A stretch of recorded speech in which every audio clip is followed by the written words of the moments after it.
Hello. Hi, Brian. Hey, everyone. This is Dr. Sam Shea, a chiropractor, acupuncturist, and health blogger at 10pointwellness.com. I'm here today. I'm interviewing one of my favorite people in the world. His name is Bryan Wagner. He's a person that I've done the work with. How many years? Like Couple? 2 years? I can't remember. 3 years? 2 years, some 3 years. I can't remember. Brian in many ways is kind of like the older brother that I never had. I have older sisters, and Brian's an acupuncturist. He also has a background in meditation, and he's also a certified facilitator for the work. And Brian, where do you practice again? St. Louis? St. Louis, Missouri. St. Louis, Yeah. Missouri. Okay. And you have a website for the work. It's theworkwithbryan.com, correct? Yes. And Bryan is Bryan. Bryan. Okay, not the standard with an I. So theworkwithbryan.com, Brian with a Y. And Brian has, for me, it's always it's always a bit dangerous, not dangerous. It's always to go into the parlance of AA, but Brian's been my kind of the work sponsor, if you will, is where I've called him and he's helped me get through some pretty tough stuff in terms of my tough stuff in the sense that my thoughts, that I was believing my thoughts and I was reacting to them and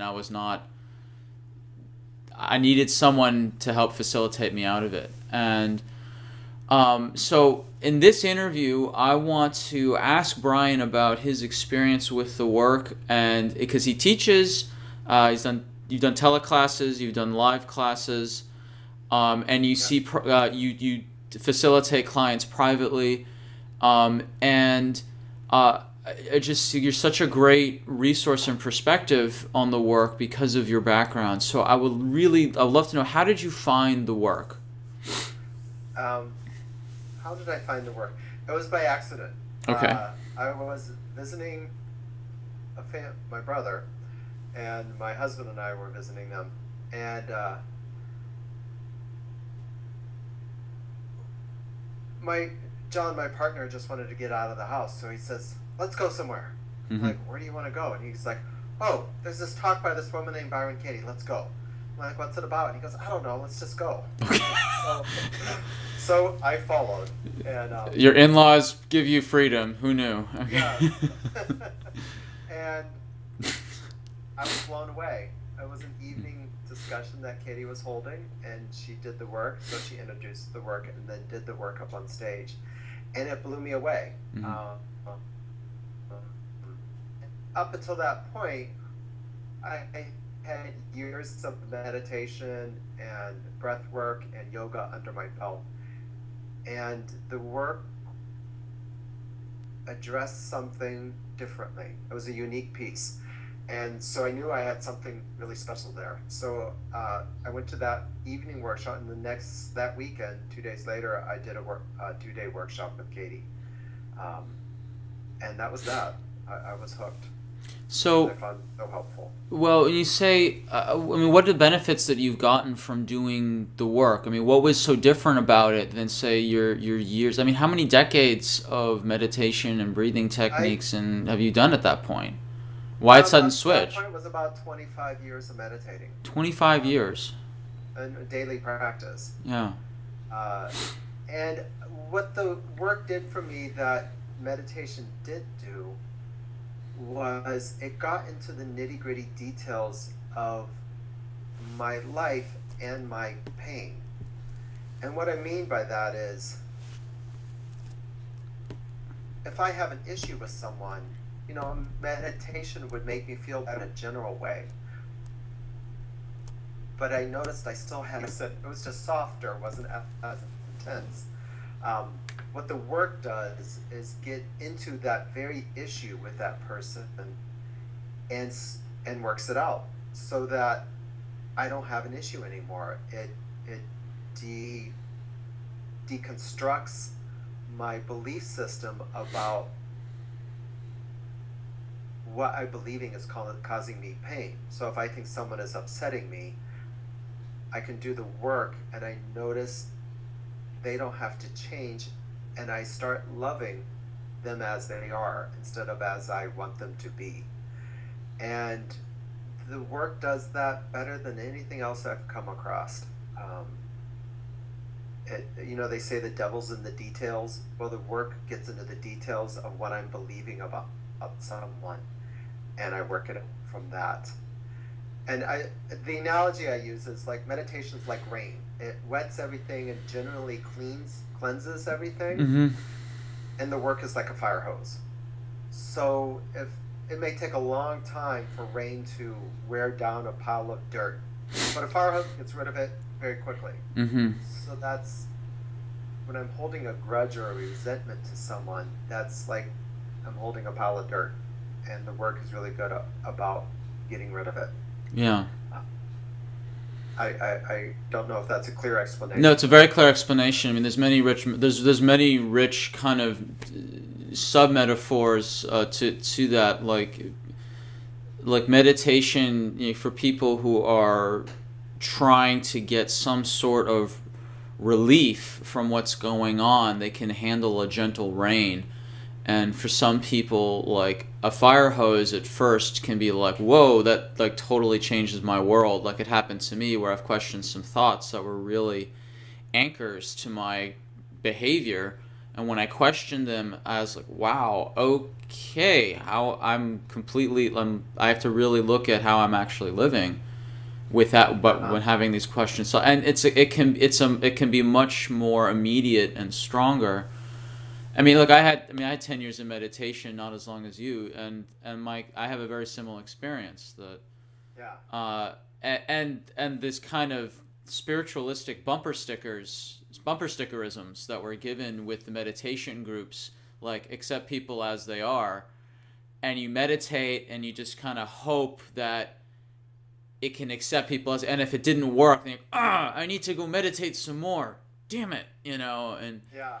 I'm not being accepting enough, and I gotta go do more breathing and more service and more meditation and do more, yoga, and just it became a bit of self-punishing almost, and I felt like it switched from it's the other person's fault to now everything is my fault. Yeah.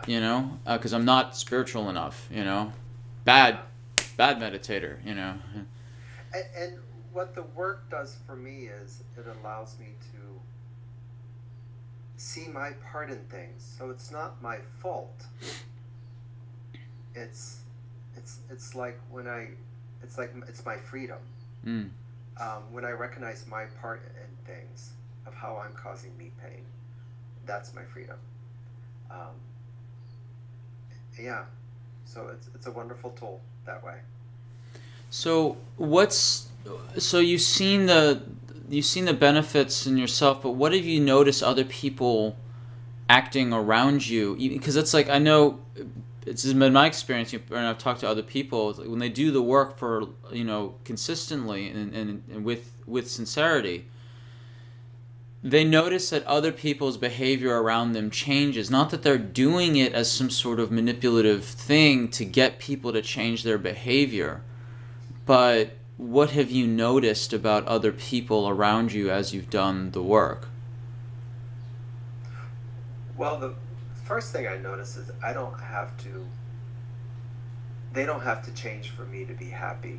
So I work my own thoughts, and I notice they become kinder. But that's not that they changed in any way. They're just kinder because I'm perceiving them as kinder. So I work on my stressful thoughts about someone, and they change for me. And they may not change at all out there. But when I treat people differently and with more respect, because I'm seeing them differently, and I'm treating them kinder because I'm seeing them kinder, they respond in turn. So it's a both and. It's like I do the work and they may do the exact same thing that used to anger me, and I notice it doesn't. Mm. And because it doesn't anger me, I respond to them differently. And so their response tends to be different. So it's kind of a win-win. Yeah, that makes sense. Well, you said something very beautiful in that, they are not responsible for your happiness. Yeah. The work has given you a freedom to not be dependent on other person's behaviors or to make sure that you are happy. Yeah, I noticed I can't control people. I do. Okay. And I'm always left with my response to them. So if someone's not doing something in a way that I think they should, and that leaves me to deal with it. So the work is a great way to lead me to deal with it and not have to change other people or my world to be happy. So if you could give, someone asks you the question, what is the work? How would you explain it? The work is a process of inquiry. It's a two-step process of identifying our stressful thoughts and questioning them. And we question our thoughts using 4 questions and a turnaround.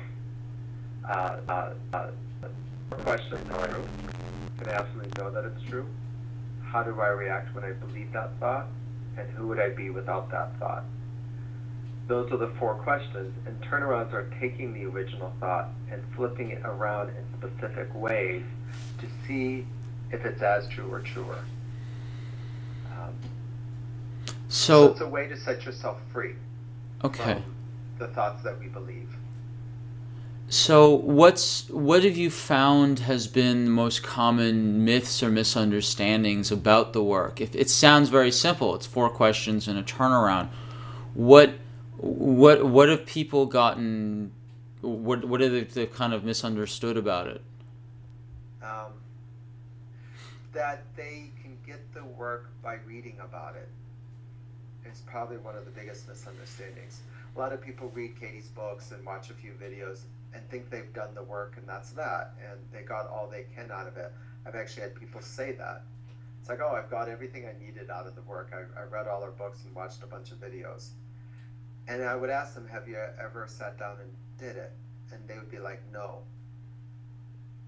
And when I hear that, it's like my response is, then you don't know anything about the work. Mm. The work is in the doing of it, not in the hearing or the watching of it. And the reason why I say that is if you just hear it or watch it, you make a concept about it. Oh, Katie says we should love what is. Well, Katie never says we should love what is. But if we question our thoughts, I notice I begin to love what is. Mm-hmm.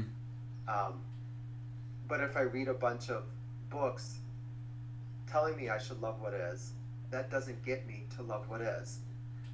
That's the difference between doing the work and just reading about the work. And I think that's probably the number one misunderstanding. People think they could read the work and they got it. And it's very different to do the work. And yeah, so that's number one misunderstanding. Another misunderstanding is it's too intellectual. It's too easy. It's not going to do anything. Mm-hmm. And again, I'm just like, well, try it out. Do a few worksheets and see for yourself what it does. Because my experience of the work is it does something beyond what I think it does. That's not a very good explanation. It like changes me in ways that I didn't know I changed until I meet up with that person or that situation that was stressful. So I may do the work on a particular stressful situation and think, oh, we'll see, I don't know if that did anything. And then a week later, I find myself in that exact same situation or a very similar situation, and I notice it's not bugging me. Mm. Not only not bugging me, I can't find a problem with it. And that's like, wow, I guess the work is working. So people think they can predict how their work is going to work, or that it's just you don't know what's happening until you do it. So I don't know if that's answering your questions, but people think it's just very superficial and intellectual, and it's much deeper than that in my experience and in other people's experience with it. So that does answer, the two main myths of, like, I can make a. It's like I'm gonna read about meditation and watch videos about meditation, but I'm not gonna actually sit and do it because I know everything about it. yeah, And or that, or swimming or whatever, anything, any activity, yeah, or even, you're an acupuncturist. I'm an acupuncturist. You can read about acupuncture, you can watch people do acupuncture, but until you do it, yourself, yes, um, you're just learning about needles. You're not actually. yeah. It's very different to experience it firsthand. Yeah. And people, the idea that, it's too simple. I think for me, I had that same issue when I was first starting out. So this is too easy, and on some level, I think it was kind of an ego thing. I was like, no, I need a really strong practice. I need the Yeah, special top tier, really high discipline. Very few can attain. You know, there you can yeah. attain, this, what I'm looking for, because I need. So it's, yeah. I mean, that makes a lot of sense. And have you found that are there certain like types of people or professions or age groups that seem to struggle the most in the beginning or in different stages of learning the work? Like, is there? It's it's. Hmm. I think if you're open and able to answer simple questions, then you can do the work. So in that sense, it's very straightforward and simple. You answer the questions, Mm-hmm. and you find examples of turnarounds. Um, when it becomes hard is, I find, for people who, one, they think they know it. Oh, they know all about the work. So they come into it with an I know mind. Mm-hmm. Um, and I find, people who've done a lot of spiritual work or done a lot of therapy, they may come into it with an I know mind. Um, and that's a stumbling block. That's one stumbling block. Another stumbling block I find is, if you really want to be right. If you're Mm-hmm. really stuck on I'm right and I'm a victim and they're wrong, um, it's you got to have a little opening to the possibility that you may not know what you're talking about. And if you're stuck in I know, and I know times when I'm stuck in, well, I'm right, this is the way it is, I don't go very far in the work. Um, but if I'm open and answer the questions honestly and take my time to really find honest answers, not just a quick answer, then the work works for me. So, Have there been any particular really common, strong myths, or like not myths, but people coming in with the I know, like, I know the work? Is there something that's you found very common, that people come in with this attitude that they think they know it, or they have made? Is there a particular concept about the work that a lot of people get in the beginning that is not actually really correct? um, what's coming to my mind is when people think, "Oh, I know I should accept everything. I should love what is." Like, it's almost like they cursely read Katie's books, or hear about the work, and they make a concept about it of, "Oh, I should love what is." or I know all this. This is just like um, Abraham's work, or The Secret, or positive thinking. I know all Yeah. about positive thinking. And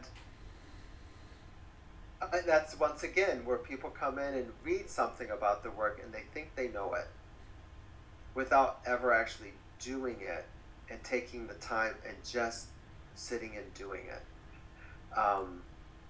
That's probably the biggest stumbling block.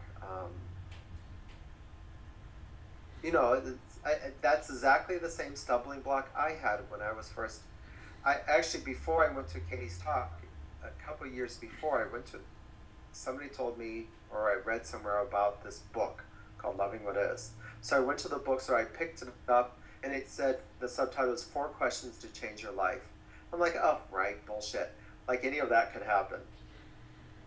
Like 4 questions could really change your life. Mm-hmm. And so I was coming at it with, I've done all this kind of stuff. I know it. It's not going to be anything new. And that was several years before I actually saw Katie and did the work. And doing the work is very different. So. Yeah, it's like the work is not a prefabricated set of spiritual conclusions. It's a process for people to do for their own, and they find their own conclusions inside. Exactly. Yeah. They find their own truth.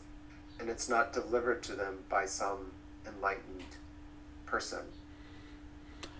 So, yeah. So, in teaching new people, what is the most difficult part for people new to the work? And what's the most common stumbling block? 2 things. One is people think there's a right answer. So they answer the questions in a way that they think I want them to answer it. Mm-hmm. Or that Katie wants them to answer it, or someone else. So they don't go inside and ask them. So they think there's some right answer. That's one stumbling block. And another stumbling block is just the mechanics of doing turnarounds. That's probably the hardest thing for people to get comfortable with.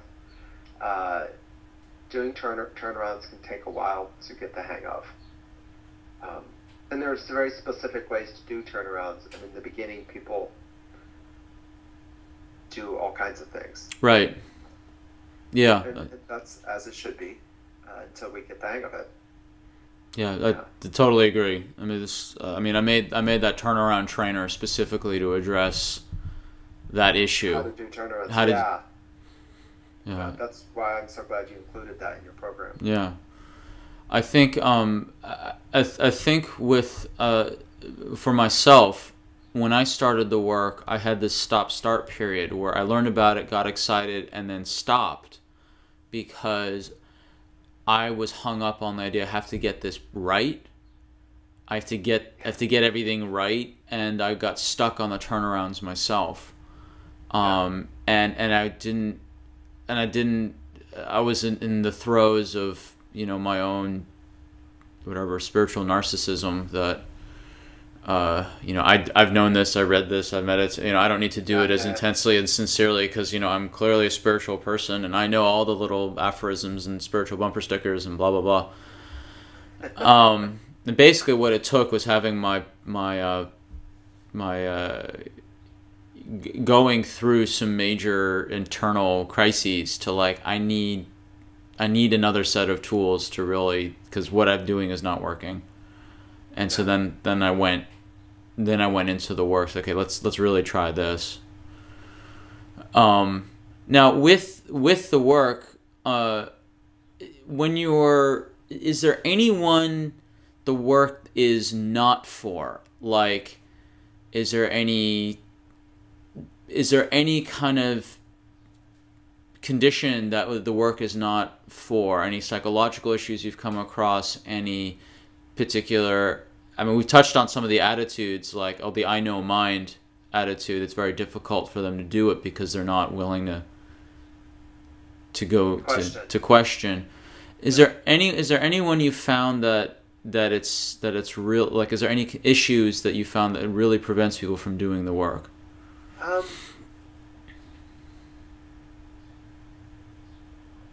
I don't know if this prevents people from doing the work, but I've had a couple clients who were so emotionally fragile when they were introduced to the work that they had a real tough time to seeing their part in it because they saw it as just another indictment of their worthlessness.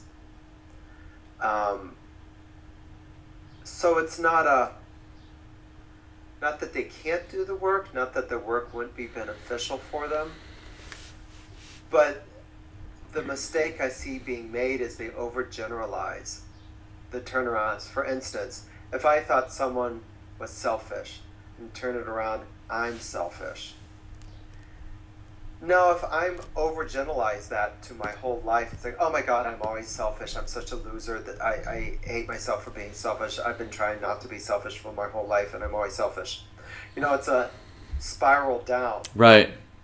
And what I always tell people who I see are doing that, I'm like, we're not talking about your whole life. We're just talking about in this moment with this person. How are you selfish? Just in this moment. And if they still have trouble with that, sometimes I just throw out, you shouldn't be selfish. Is that true? Like, can we just allow ourselves to be selfish at times? So that is a stumbling block or an issue if someone's very fragile, in a very fragile place. And I've worked with a couple people in that position where they're in the middle of a divorce or something. It's just very, or they lost their job. It's just very difficult time for them. So I always invite them to go slow and stick to this very specific situation they're working on and not overgeneralize about their life. And also to begin questioning the beliefs they have about themselves, such as I'm a failure, I'm a loser, I've never done anything good with my life. Those are really heavy, stressful thoughts, and those are really wonderful to question.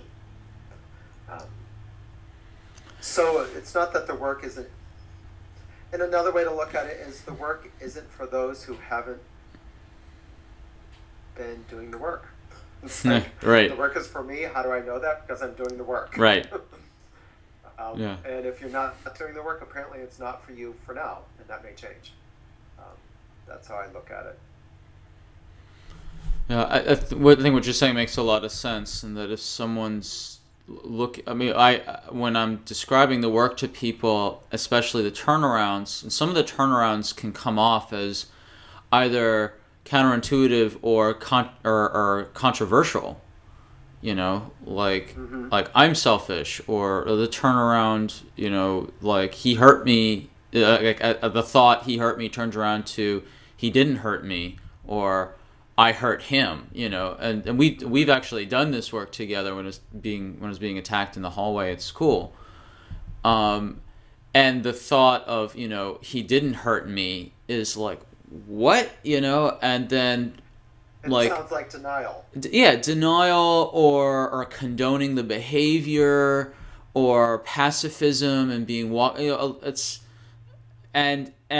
or it's like I hurt him. It's like, how did I hurt him? Well, I did talk badly behind his back, and I did try to sabotage some of his stuff later on, get kind of petty revenge, and it's like it's like the turnarounds can be misinterpreted as trying to find a new perpetrator or a new victim, and that's not.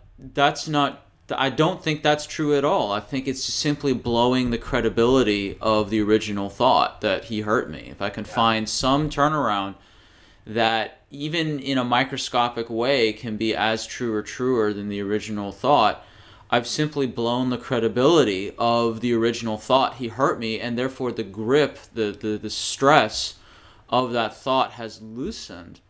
And it's not loosened simply because I've directed the grip not at someone else. Now it's back at myself, for now I'm the perpetrator, or he's the victim, or what. It's just simply that there's the original thought is just, it's not true. It's not true, because it's just the credibility's been blown. Yeah. very much so. It's like the work isn't an agenda isn't a manual on how to live life. It's a way to question stressful thoughts. And what comes out of that is I notice I live life better. But it's not I'm losing my train of thought. Well, we'll move on then. That's what you said, so but I'll think of it. Sure. So let's go on to the physical body and the work. So you're an acupuncturist, and you have a specific style of community acupuncture. In fact, you told me you were the third clinic to do community acupuncture, as it's popular. Yes. Okay. So what's the name of your acupuncture clinic for people? What's the website? Community Acupuncture of St. Louis, and the website is acustl.com. Acu St. Louis, basically. ACUSTL as in Larry .com. Yeah. Okay. So you deal a lot with physical pain in your practice. I mean, a lot. I mean, what percentage of your patients would you say that you treat? Oh, I would say about 70 to 80% are coming in for pain issues. Okay. So now, being someone who is very experienced in dealing with physical pain, what do you find with people coming to the work because they have a physical pain issue, and like they're wanting to get out of physical pain or solve a health problem, like so many people, including myself, who jump onto a spiritual path, or I don't even want to call the work a spiritual path. I mean, jump into a methodology of trying to find peace because of a physical issue. And I'm motivated. I was motivated. I want to do this. I started meditating to deal with some sleeping and antidepressant medications. And so I came in with a motive. And so, what have you noticed with that? With the work, I find doing the work with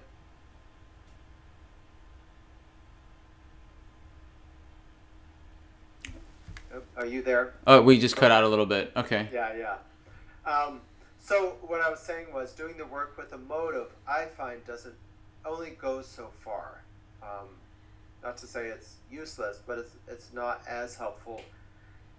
The only motive I find works for the work is for the love of truth or for peace of mind. Those are the only motives that I find work. Well, why is having it's like some people watching this like, well, I want to get out of pain. Is that a bad motive? I mean, it certainly was my motive before. No, it's not a bad motive. But it's very hard if that's your sole motive for doing the work. It's hard to answer the questions honestly. If I'm doing a judge a neighbor worksheet on my body, can I answer the questions honestly if my motivation is to stop the body being what it is? In other words, am I fighting with the reality of my body? I find the work, if I'm doing the work on my body, it helps me find peace with what's going on in my body, not necessarily pain reduction. And I notice when I'm more peaceful with being in pain, oddly enough, the pain reduces. It kind of works that way. But if I'm doing the work to get pain reduction, or have less migraines, or whatever it is, or have less back spasms, I'm not doing the work completely honestly. It's with an agenda to fix something that I think needs to be fixed. And the work is always working with reality, what is. And if I'm not approving of what is, the work I find helps me to be with what is much more peacefully. It may or may not change what is, though. And that's, I think, the key. I've seen some people say, I'm going to do the work so I'm a better person so I can find my soulmate and keep them. And that's a huge motive. And I find the questions are not answered honestly then. and to me, what comes to mind, I mean, it sounds ironic, but a thought to question would be, I need to find my soulmate. And that's for that person. And what's interesting is like when I had that thought running for a long time, and when not questioned that one, I questioned one very similar. I can't remember which one it was, but it's like what I found was this constant agitation. Like there's a great video by of Katie doing the work with this early 20s female, and her stressful thought was, I need a boyfriend. That was her stressful thought. And what was interesting is that when she believed the thought, I need a boyfriend, she was engaging in the very behaviors that were driving, guys away. No different than me engaging in behaviors when I believe the thought, I need a girlfriend. I would start doing these behaviors like the neediness and the clutchiness and it's just like not attractive, And the irony is that, questioning the thought, I need a soulmate, I need a girlfriend, it's like then naturally, it became much easier to hang out with other women I was interested in, and not because like I did the work and now I'm a ladies' man. Yeah. It's not like that at all. It was just like I'm so much more relaxed about it and not stressing out, which is more attractive, just naturally, not, Inner peace of mind is very sexy. Yeah. So using that as a perfect transition, because actually my next line of questions on the work and relationships. Now,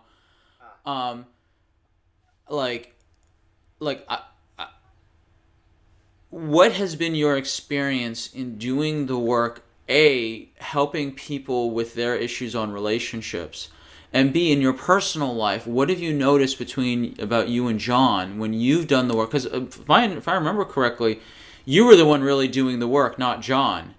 And It wasn't, you were never like, I don't recall you ever telling me you were trying to push it on him or anything like that. It's just, this is just your thing, you're working on your thoughts. Yeah. John did take a school with Katie and been to a couple cleanses, and I never once said, oh, you should do this, because I know how it works. If I say you should do it, he won't. So I just kept my mouth shut and did my own work. Right. And I took to heart what Katie says. If you think someone needs to do the work, turn it around and do the work. You need to do the work, right? Yeah, I need to do it. Yeah. So I took that very much to heart. And what I find, there's so many ways that the work has helped me with my relationships. But I will share one, not with John, my partner, but with a family member of mine, where we had a falling out in my early 20s. And it was such a falling out that we didn't really communicate with each other for about 17, 18 years. Wow. And when I was introduced to the work, Katie said, find someone you're stressed with. And I'm like, okay. Exactly. You got another 5 sheets of paper I can write on? Yeah. And I just kept doing worksheets on this person. Right. And what I've discovered, I remember very distinctly, I was in the middle of like my 5th or 6th worksheet, and I was being facilitated by someone. And I did a turnaround, and all of a sudden I got it. It's like the whole story completely collapsed. Like each time I did the work, it got less and less stressful, the situation. But when that final thing, it's like when you play, is it Jenga, when you take the blocks out? Sure, yeah. Yeah, and the whole thing comes tumbling down. It was like that. The whole story came tumbling down. And I fell back in love with this person. And I realized that they never had to talk to me again. And I adore them. And that love was so real and so self-evidently unconditional. It's like they never had to change one iota. And I adored them for them, not in spite of what they're doing, but because of how they treated me. I got to see how wise and smart they were and not talking to me, um, and staying away from me, because I was basically attacking them with kindness. I was very sweet about it, but I was basically saying, you're wrong, I'm right, and I really want you to know that. And I'm going to be very nice to you so that you see how wrong you are. Right. And once I caught my part in it, I remember bursting out laughing and go, God, she is so smart to stay away from me. And now we have a great relationship. Right. And it's completely gone. And we have a wonderful relationship. So that's the first and one of the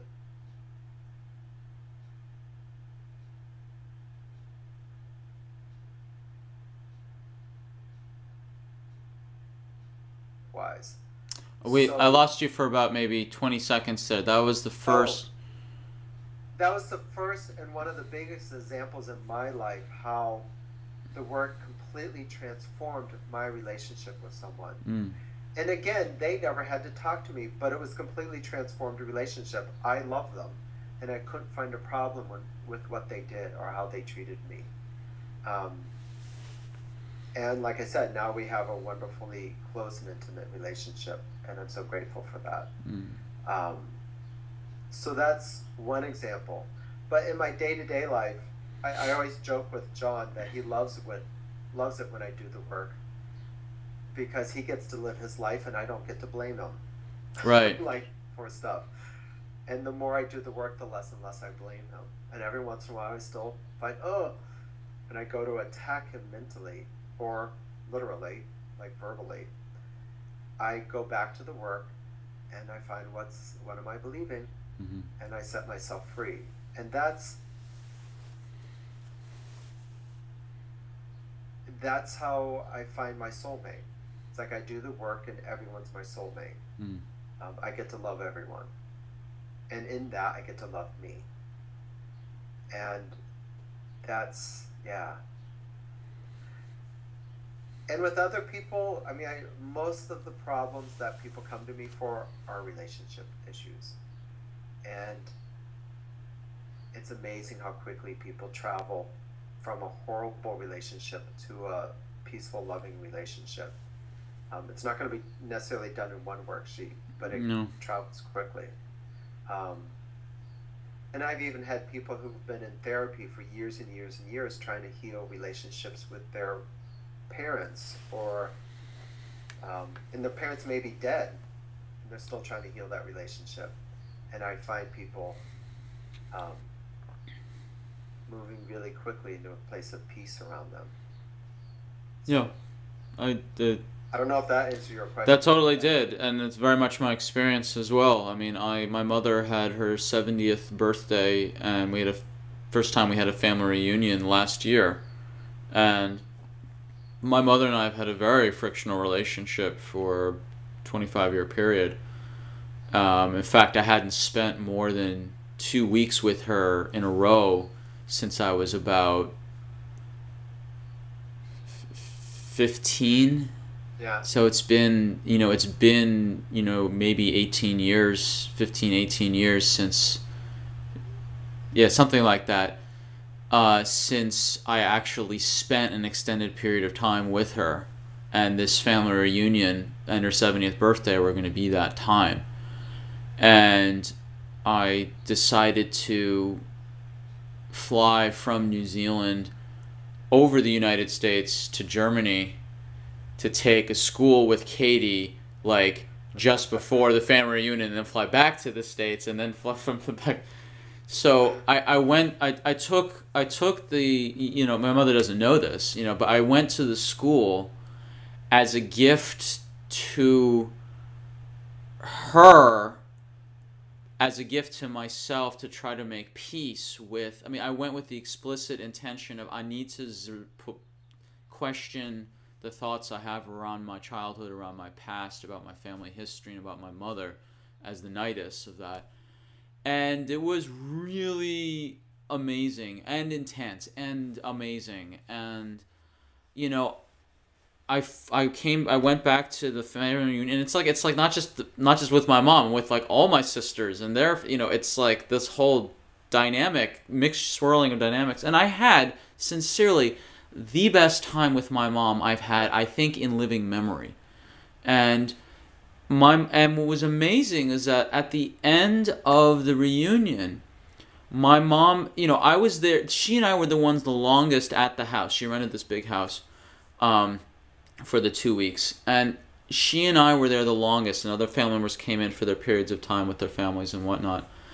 And there's overlaps. And at the last day and a half, it was just me and her. And we had some really touching, amazing conversations we've never had, and she's opened up to me and started telling me like her perspective about stuff that happened in the past, and even like admitting to things that I suspected, and in her way apologized for that. And what would have happened before the work was either like this, haha, got you, spirit, you admitted, I need this on tape for the court, it's like, it would either been like accusation, or it would have been that kind of syrupy, sweet, grinding my teeth, oh, that's so great, you're being honest, and that kind of fake niceness, the syrupy niceness. And it was because I was really at peace with it. I was not from a place of defense or attack. She felt so free to be able to sincerely open up, and and it was a beautiful gift, and I took it as a gift, and we have the closest we've been, I think, in living memory for me. And yeah, and the other part is that I had to do a lot of worksheets on my mom. And this is a complaint that I had about the work, past tense, and I'm sure other people have had about, like, why do I have to keep doing the work on the same person, on the same situation? And can you what is your response to that? It's the work isn't done until it's done. It's like, and I know when it's done, because that love becomes unconditional, and until that point it's not done. And I also tell people, you don't know what the work's doing.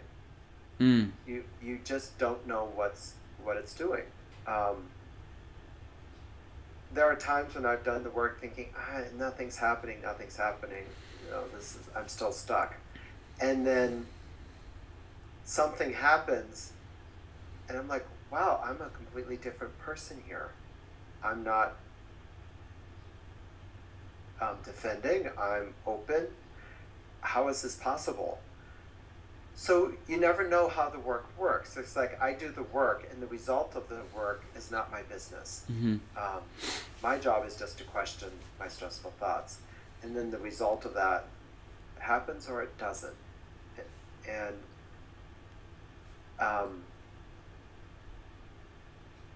I always take, Katie once said, or I've heard Katie say, that she did the work on her mom for 3 years. 3 years, yeah.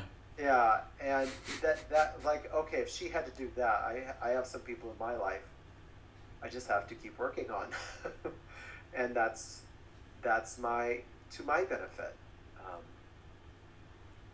and that's why it's called the work. It's not something. Sometimes the breakthroughs are dramatic and amazing, and earth-shattering, and then other times it takes more work. It's just life. Yeah. So continuing off that, Katie did the work for 3 years on her mom, and then she described the experience of her mom's death, and being around her mom when she was dying and when she was dead, from a space of a clear mind, and everyone is around her is like going through all these stressful thoughts around, grandma's gone and all that, and she's like very at peace. And recently you said your father has passed. Mm-hmm. And so, and you told me how, like, you're so, like you said on the phone, like, God, it's moments like these, I'm so happy I have the work. Can you share with the audience what your experience has been with the passing of your father from the space of been doing the work? Well, I'll start with the passing of my cat about 8 years ago. Okay, I remember that cat. Yeah, I remember you talking about that cat. I think that you talked about at the mental cleanse that we were at in 2006, Yes. 7. Yeah. When my cat was dying of cancer, um, my cat and my mom both became sick around the same time. Mm-hmm. And my cat died first. And as she was dying, I was writing a lot of worksheets. I'm going to miss her. This is awful. She shouldn't have to suffer. All those stressful thoughts. And I just kept working them. And so after about an intensive period of doing the work on this for about 2 to 3 weeks, she finally died. She was ready to go when we put her to sleep. And I found myself in a place of gratitude and love, and I couldn't find a problem with it. Like, I couldn't find a problem with her dying. I remember just being really excited and joyful as she died, and filled with such gratitude that I was there and I got to hold her and look into her eyes as she died. And for days after, I would come home and call her name, and she wouldn't come, and the thought would go something like this: oh, she's dead. It's like my emotions would dip just for a second, and then all on their own, without me trying to manipulate them at all, they would rise and just open into gratitude and joy. And I got to the point where I would say, I love that my cat's dead. She's such a wonderful being. And that was radical. It's like, wow, how the heck did I get here? How did I make peace with something that was so upsetting? So a few months later, my mother died. And I noticed I didn't have much stressful thoughts. I was at her funeral feeling intense love and gratitude for my mom. And we've always been really close. And I couldn't find a stressful thought about it. I couldn't find a problem. I kept waiting to grieve. And I never did. And I'm open to it. But I notice I'm just not sad. She died, and I'm really glad she did. And she was ready to go. So a few weeks ago, last month, my dad died. And I noticed, again, I didn't have to do the work. It's like the work I did on my cat worked for my mom's funeral, worked for my dad's funeral. I was grateful. I felt close to my dad, and I just couldn't find a problem with it. And everyone kept saying, well, when the second parent dies, it's a bigger issue. And they may be right, and I'm waiting for something. And I notice I don't. I still feel very close to my parents and very connected. And I don't see a separation. And that's what the work gave me. It made me realize that whether alive or dead, they can't leave me. There's no separation. And that's radical. And yeah, it took me to a place where I can't imagine myself too. It made me peaceful with something I didn't think I could be peaceful with until after years and years of grieving. So yeah, very radical. And Thank you. Work is one of the best things to have in your back pocket when someone's dying, or you're losing someone. As we are wrapping up, are there any last bits of advice for people who are new to the work or getting started?